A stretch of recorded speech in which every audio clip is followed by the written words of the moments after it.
Hi, everyone, and welcome to a new episode of the Rectified Podcast. Today, my guest is Inder Bedi, founder of Bedi Studios, and we're going to talk about all about fashion, sustainability, and how to grow a brand, a sustainable brand in today's environment. You're the first fashion brand founder I have on this podcast. And I'm so excited to talk about sustainability and fashion at some point in my online life, let's say in real life and on Instagram, I was obsessed with this subject and I kept creating content like, oh, fashion is big pollutant, do this, do that, don't wear this, don't do, all of those things that are related to sustainability and fashion. I even created some t-shirts, but then I stopped creating them. They were like organic cotton, all of these things.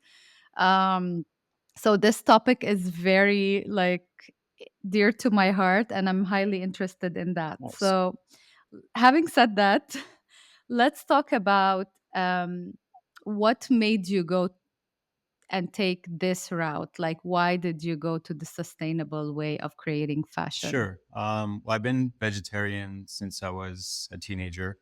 And at one point, when I studied at Concordia here in Montreal. I did a bachelor in marketing with a minor in corporate law. For one of my classes, we had to come up with a business plan for a make believe business and actually go out and try to get funding for it. So, being Hmm. vegetarian and thinking that it would be interesting if people made goods catered to vegans, vegetarians, I came up with the Vegan Company Inc. This was a long time ago and nobody knew or cared what a vegan was. Went to Yeah. banks, nobody would want to finance it. I think my prof gave me a 77 or something and said it was interesting, but he wasn't sure. So I pushed aside my plans to either do a master's or go to law school, and I started what would become later on known as Matt Nat. I took a year. I worked with local handbag makers in Montreal that were all doing their production here. Learned a bit about the industry, and within about a year and a half, came out with a collection. Again, nobody in Quebec or Ontario got it because it was vegan at the time. We knew what that Yeah. was. They didn't understand why a bag would not be made out of leather. So I packed up all my stuff, drove to New York, and actually, my first customers that I had from Matt Nat, we built them all from the States, and that's how it started. Mm. So people in the States are more advanced back in the days, and even still now, are they more like advanced or like early adopters to these new things in the fashion world? I think back in the day, yes. For Bedi Studios, our store is in the Mile End, which is a very Yeah. interesting, creative hub space. Got voted as Yeah. one of the seven coolest neighborhoods in the world. So I think back in the day, yes, like you would have to go to Soho or the Lower East Side. And I think today we're finding Mm. pockets of this in different cities around North America, around Europe, where they're more aware. Obviously, the internet has made it easy to just get information, have access to information, which we didn't have that 20 years ago. So yeah. Yeah. Okay. So what happened after Matt and Nat? So I ran that for close to 15 years. And the same little voice that told me that this could be an interesting concept was the same voice that told me, okay, you've done enough. Now it's time to move on. And I sold my shares to my business partner, took a break. Didn't know if I was actually going to come back to the industry because I also felt kind of disenchanted of, going back to your point, Sandy, what you were talking about before, how polluting this industry is and all the different things that go on in fast fashion. So I Yeah. really took a break. At the time, my children were very young, so I got to spend a bit of time with them because before that, I'm at night, I was on a plane every 2 to 2.5 going Mm. somewhere. And slowly, slowly, I started looking into what sustainable design would be going forward. And that's where I started actually going around scrap yards and just looking to see what materials could we use to design products that would be useful, utilitarian, but at the same time wouldn't cause any further pollution to the environment. And in an ideal situation, would Mm. actually clean up materials that already exist. So the first collection I did was made out of seatbelts from scrap cars from a scrap yard in Laval and Air Canada seats. I will Yeah. get my hands on the interior of the last two planes when Air Canada still was doing this black leather for those business class seats. And every now and then they refurbish the plane, so they throw all the inside out and just remake new seats, carpets, whatever it is. So that was the first collection that I ended up doing. Along those lines, I ended up discovering this material in Italy called Econil, which in Europe it's Mm-hmm. used by Gucci, Burberry, Prada. Actually has a documentary series about them in terms of their process and how they use discarded fishing nets, carpets, all this stuff to create new materials. So my first outerwear collection was made out of that material. So these are all made out of recycled fishing nets and post-consumer weights. Um, it's the whole ethos behind the brand is to use materials that already exist to create new designs, but at the same time design it in such a way that it's utilitarian, long lasting, so that people won't get tired it after a season or a year or ideally even 2 years. It's something that you can use for hopefully decades to Yeah. come. Mm-hmm. So what year was it when you started Bedi? 2019. Okay. So I feel that 2019 is like right on the border. It was like sustainable fashion was like starting to become a thing. It was getting more mainstream with like the bigger brands, and that's a whole other subject. But people are were getting to know more and more like what fashion does. Can you tell me a little bit how like what the environment was it was back then in Yeah, 2019? absolutely. So I had a pop-up store in the Mile End in 2019 where I kind of wanted to get some feedback and just get some data from customers from a neighborhood that I still feel today is very open to local, to Yeah. things Yeah. that are sustainable, that are good for the environment. So we did that for a couple of months, went really well. And then I did see this kind of movement towards people looking for local sustainable, like there was this buzz going on. And then Mhm. COVID really hit in 2020, Yeah. which really kind of pushed this whole movement even further, I feel, in any types of design and even food for that matter. People really wanted to support local, they wanted to buy local, their values changed, travel became Mhm. local. So that I feel did push the whole movement towards slow living, slow fashion, slow design. Mhm. We have a lot of listeners in the US and in other provinces of Canada. So for those who are not in Montreal, the Myland is like a really cool neighborhood, and all the health trends and like vegan trends and everything, you can find them there. Like I feel that it starts there and that it sort of migrates to other areas of Montreal, but like it's the really cool place to be. Okay. Just for those who don't know, if you're a sustainable brand, you it's the right place to be. um Inder, let's talk about a little bit about these big corporations who hopped on this trend. It became a trendy thing. And they started talking about, oh, fashion is a big pollutant. And they started attacking, I don't know, the H&Ms and the Zaras. And now there's Shein and all of these companies, the fast fashion companies.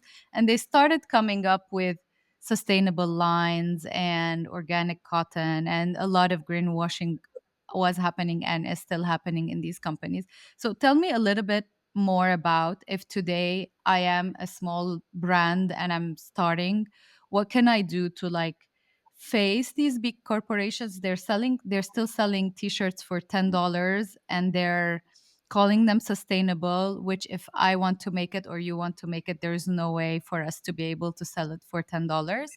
So what would you tell this new person who wants to jump in on a new adventure? How can they face these big giants? Sure. I mean, producing locally already is something that we're seeing, particularly for the outerwear. When people come into the store, they're like, okay, this is great. I definitely want to buy a jacket that's made here in Canada. So, all these Mhm. corporations that we're speaking of obviously produce in Asia and tapping into Yes. a clientele that wants to support local production, fair wages, fair working conditions, all that is Mhm. definitely something that they should use in their marketing. I'm even going to say education because I feel that's a lot of what we do. We educate our customers about the Yes. importance of why it needs to be made here, why there has to be transparency in the materials, why you need to know not only that it's made here, but you also need to know where the material is coming from. Um, so it's, I would say for any small brand starting up, it's really using those pluses that you have. And unfortunately, a lot of, I would say, all the fast fashion corporations, what matters to them is the bottom line. So it really is a lot of washing that's Yeah. going on. And every now and then they will launch an initiative, but it represents such a small percentage of their overall production. Um, has to be a Yeah. lot more done in that area for sure. Hmm. What do you say to the consumer who thinks like it's if they buy a, let's say, a plain white t-shirt, okay, let's take it as an example because it's the most simple thing. If I go to one of these fast fashion brands and I buy a plain white t-shirt that's made of organic cotton and it's like the in the green collection and I feel good about it, what do you say to a person who does that versus the person who goes to like the smaller brand and the same white t-shirt but made in an ethical way and with the whole thing? So I think it's on two levels. One is that if you're buying something local where the designer has handpicked the fabrics and they really are aware of where the fabric is coming from and all that stuff, you're just buying a better product. It's a better Yeah. experience. It's a better product. It's going to probably fit better. It'll feel better on your skin. It's safer for you. That's another thing that a lot of people forget, that these things actually do touch your skin and live in your home. You're getting something that is one better for you on one level, and then the obvious one is that it's just much better for the planet. I love that expression. I can't afford to buy cheap. Sometimes people think Yeah. that they're going to buy a $15 or $20 T-shirt, and it's much better than a local T-shirt for, let's say, ours Yeah. go for average $60. But if that T-shirt you buy literally lasts you one weekend versus ours that are made to last you for years, you're actually spending more in the Yeah. end for a inferior product. So start Mhm. taking real economics and putting that into the equation, then it just makes more sense to Yeah. support local on so many more different levels. Exactly. I was always that type of person without like knowing anything about sustainability. Like since I was like a teenager, the age where you start wanting to buy your own things and choose your own stuff. I always went to like the more expensive, higher quality things. And I used to buy like one thing or two things, like expensive stuff and wear them over and over again versus my sister who used to always be in one of those fast fashion stores and she had a closet full of stuff that she throws away all the time, and they used to make fun of me. And I still have like I bought a super expensive leather jacket and I still have it and I still wear it. It's like it's been more than 10 years, that more than like 15 years probably, but this is who I am.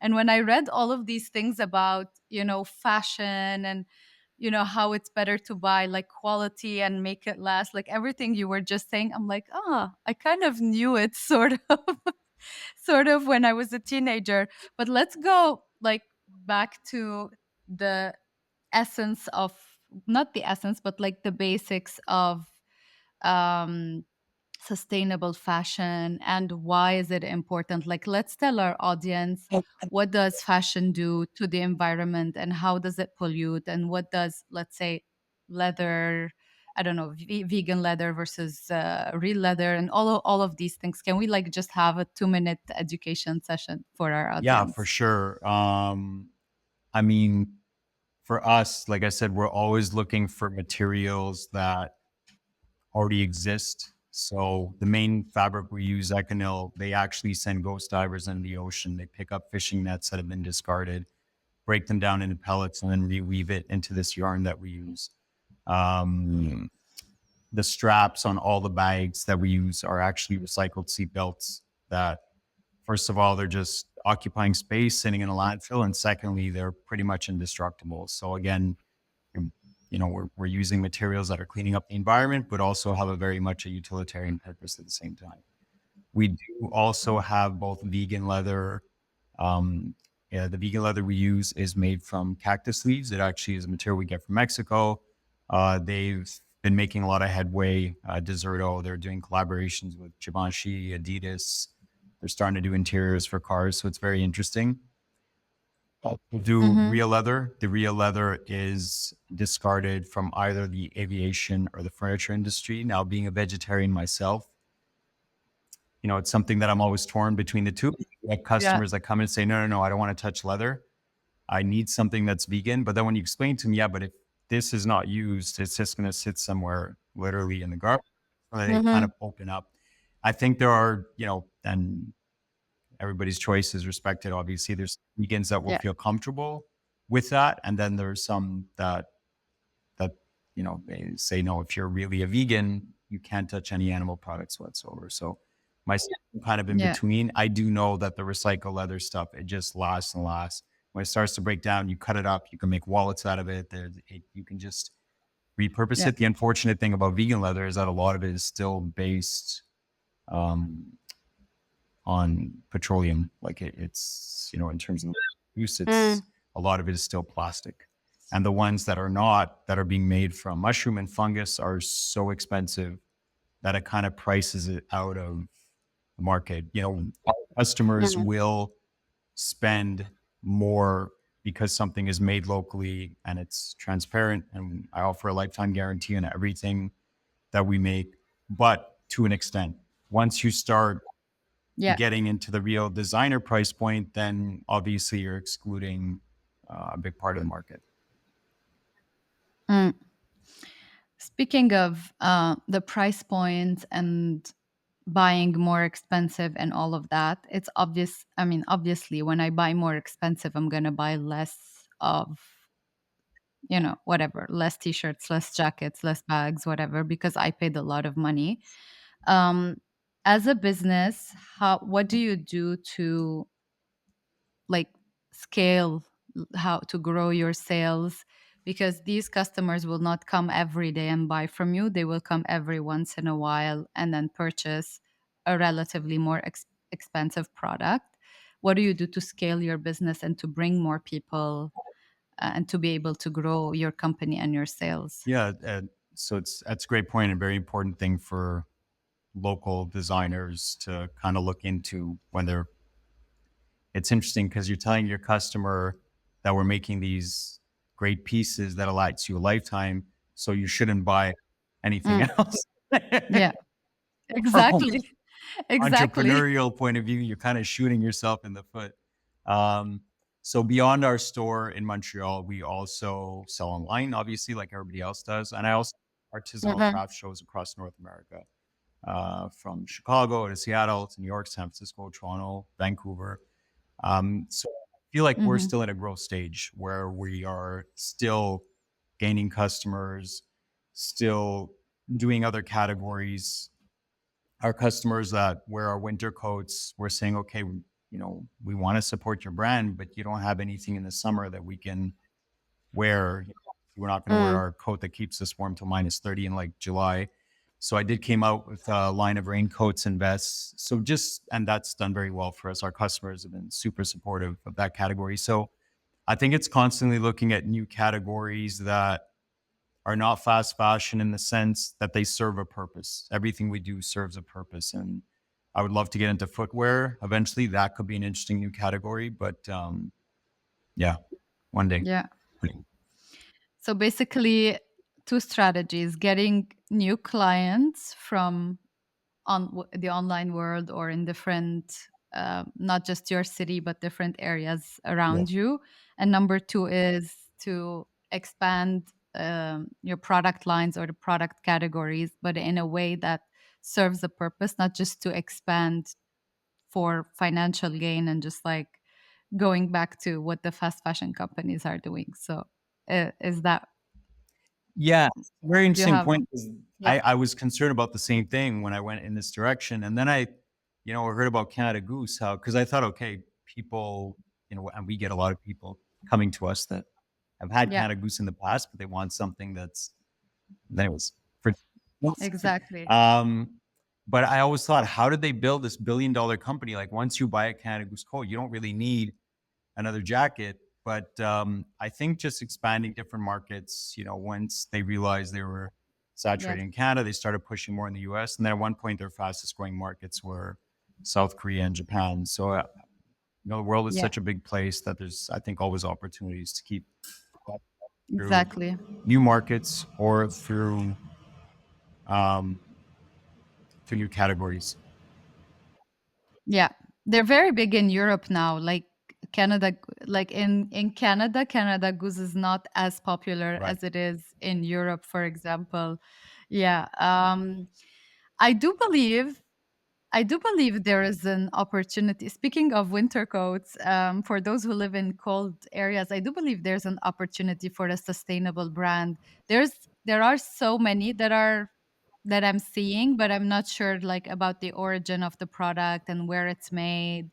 It's more like fast fashiony than it is like I don't feel the source, where did it come from, like a lot of transparency in the information. Do you rely a lot, like do you communicate all of these things, like how transparent is your business? We do. And that's another thing I noticed about local producers, particularly in outerwear. They're made in Canada, but you don't know where the materials came from. You don't know where the shell is from, where the insulation Hmm. is from. And I would say most of these materials, typically they're from China or somewhere in Asia or Vietnam. Yeah. So I had the luxury that I was able to take 2 years in research and development to really look for the best materials in the world that were also sustainable, certified. So our shell fabric comes from Italy. It's Econel. You can go on YouTube. You can go on their website. You can see all kinds of information about them. The insulation is Isosoft, which is made in Belgium. Again, all the information about them out there. They're Yeah. one of the top insulators in Europe.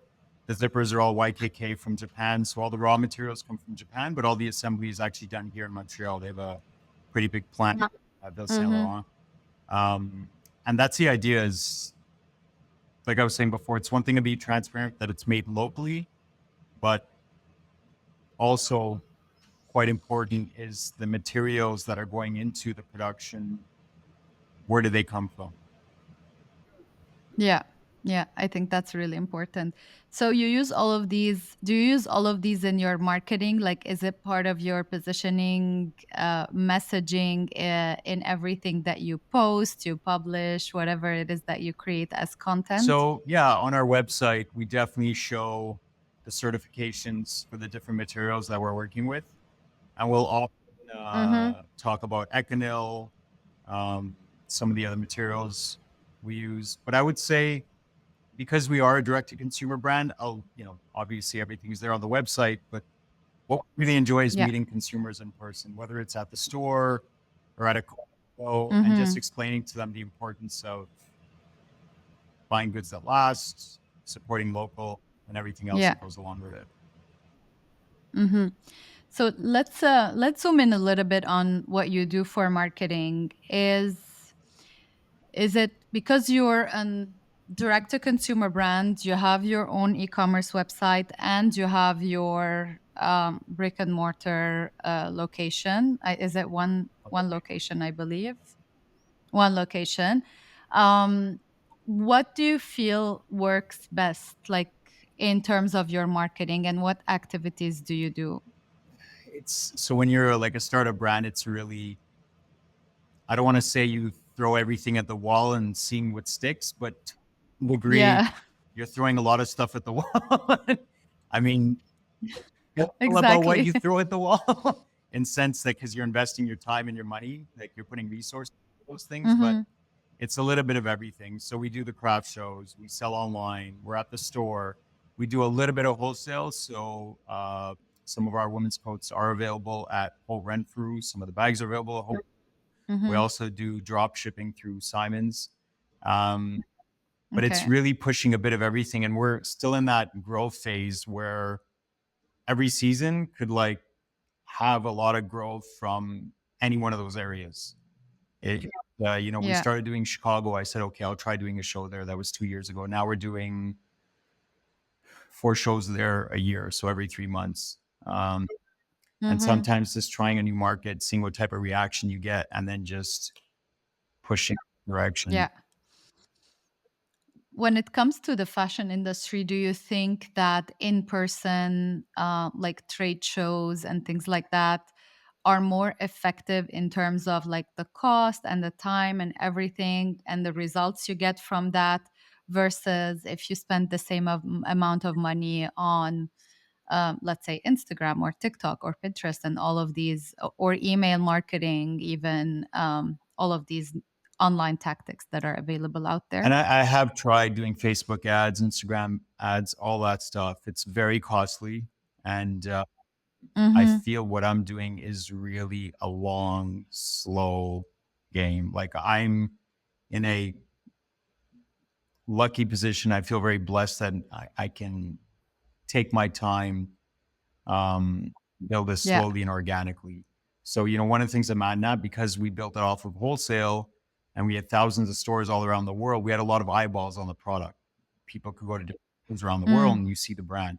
Versus this, obviously I still get customers coming and say, no, never heard of it. Tell me all about it. Like, so it's building it Mhm. one customer at a time. One thing I will say, so I've done this from the beginning that I actually put handwritten notes in all of our e-com orders that go out. Mm. Little book. Yeah, I love that. Yeah, and then we put bookmarks that are made out of recycled seatbelts. And if we see an issue with a customer, either myself or one of us will call a customer on their phone. And the beginning I thought, okay, they're gonna feel like they're being like hassled and this and that. We get so many customers that say that they're so happy to get these notes and to get a phone call from either the founder or somebody at the company. So I think customer service has really been kind of dismissed. And that's one advantage that Yeah, as local brands, whether it's fashion, food, or anything else, that we yeah. versus the big box companies, we can give that attention. We can turn Mhm. around quickly. We can, be there to answer a question and not through chat and through a bot, Yeah, but an actual person. And that I think goes a long way. yeah. I have had customers that'll bring Mm. back their family members, um, whoever else, because they're like, oh, you got to check out this brand. Like, and they're really good at customer service. I offer a Mhm. lifetime guarantee, and the things that we've covered up until now have been funny stories, like customers that have said, "Well, I don't know what happened. I was near a bonfire, and next thing I know, my coat caught on fire." I'm Oh my like, god. I don't know how close to the bonfire you were, but got her to send it back, Yeah. cut it, like fix it up, and this and that, whatever. And you, that kind of service Okay. from larger companies like that. That's a bit of a Mm. Yeah, but that's also in line with your sustainability message because you don't want them to throw away that 100%. coat, but you're like repairing. You're repairing the same coat and returning it back to the client. I really love what you said about customer service and making things personal and you sending them a message. It's something that I always say that for a small business, it's very very important to know who the owner is and feel that they can reach, like contact you in some way or have access to you because people buy from people and they know they love, the founder stories. And that's why I do all of these episodes on this podcast because I want people to know who founded this company and how they came up with the idea and the things that they are doing to grow their business, versus the big corporations. And I see a lot of people buy more and more from small businesses because of what you just said, the personal touch and the accessibility to the founder and having real people. um, I'm pretty sure you remember many of these people and you know their names, Yeah, right? 100%. I mean, see them at shows, see them Yeah, store. At the stores, customers become friends. They come hang out often, like exactly. talk about different things, whether it's in the neighborhood or just things going on in or Hmm. um, Yeah. yeah, it really becomes they're part of our community. Yeah, exactly. And that's what makes the difference between like buying from a small company, me as someone who's going to buy something. It's nicer to buy from like the small company who remembers me. I go to the store and they say hi and they know me versus going to like a big fast fashion company and I'm just a number, like insignificant number, and then there's all those bots who are going to Yes. reply to my messages and everything. And there, tell us where we can find you. First of all, which countries do you ship to, and then where we can find you, whether it's online, on social media, and what's your Yeah, website? for sure. So we ship to everywhere in Canada, the US, and Europe. Um, Mm-hmm. Website is BediStudios.com. Social media, it's the same thing. Our handle on Instagram, Facebook is Bedi Studios. And usually at Okay. the store most of the time. So happen to be in the Myland, pass by. Pleasure to Yes. Yes. have visitors. And yeah, Yeah. So if you're in Montreal, go to the Myland and you're gonna meet in there by while you're there most of the time, unless you're traveling or right. something. So go there and we're gonna link to all of your website and all of your social media and everything in the description of the podcast. Do you have any last advice before we wrap this episode up?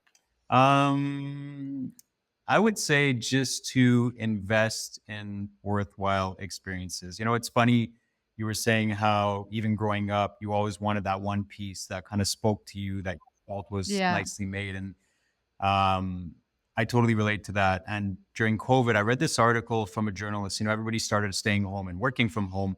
And this Mm, journalist was saying how he went in his closet and he had something like 15 white shirts. And he realized that most of them still had the tags on them. And he was only wearing like five of them over and over again. The others were just sitting there with the tags, never worn. And he realized himself about the mhm. importance of investing in worthwhile pieces, which lead to worthwhile experiences. The same way that I'm sure even 10 years later, every time you put that leather jacket on, it's Yeah. still, you have an emotional connection. And Mhm. that's what I would say to listeners, whether it's fashion or, you know, supporting a local cafe versus a chain, like, yeah, just buy into worthwhile experiences. The benefits go, you know, so many different directions. So yeah. Yeah. Amazing. Thank you, Inder, for being a guest on the podcast. And to all the listeners, I'll be back next week with a new episode.